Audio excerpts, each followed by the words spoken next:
I do not like the EPA. I think it. You don't like the entire EPA? I would probably shut down the entire thing. But among the things it does that are more valuable and valid would be So we need government. I'll meet you halfway. We need government management of truly public spaces that don't have a direct property owner, rivers, forests, the sky, the air. You need standards. You need government management for how much toxic fumes you can pump into the air. You're right. That is going to be regulated because that's a space that's not specifically owned by one person. The rivers like that too. The lakes, the oceans, etc. We need some government management. I do concede that. I think the EPA tends to overemphasize those kinds of hard, and they also just make you do so much bureaucratic nonsense. Like you're going to build a factory, they are going to let you do it, or a house or whatever you want to build, a road.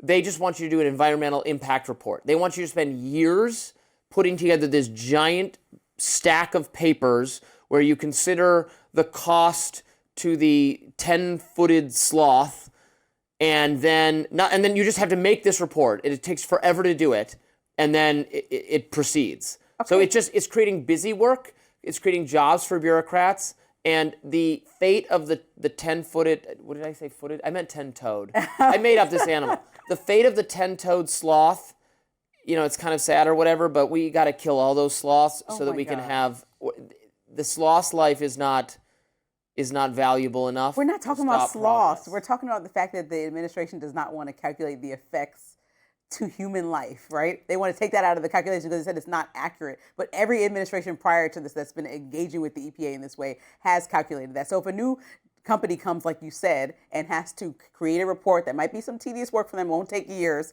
They probably have people to do that because they're about to stand to make millions or billions with this new factory. Can't build anything. Wait, let me say, they build the factory and then they have people working there and going to build the economy. But the EPA is simply asking, when you are using this much electricity, when you're infecting the environment, putting this much smoke in the air, how many people will you affect? And they would like to see that thoroughly so they can understand not just the 10-footed sloths or whatever you're talking about, real people, real little kids that have asthma, real people that are affected by the environment. How will you affect the community? It's not always about money and who you're going to employ. Like if the community is deteriorating and can't have clean air or like clean water, for instance, which we've seen in recent history, unfortunately, in a lot of poorer communities, well, that's a problem. And we need to make sure that doesn't happen.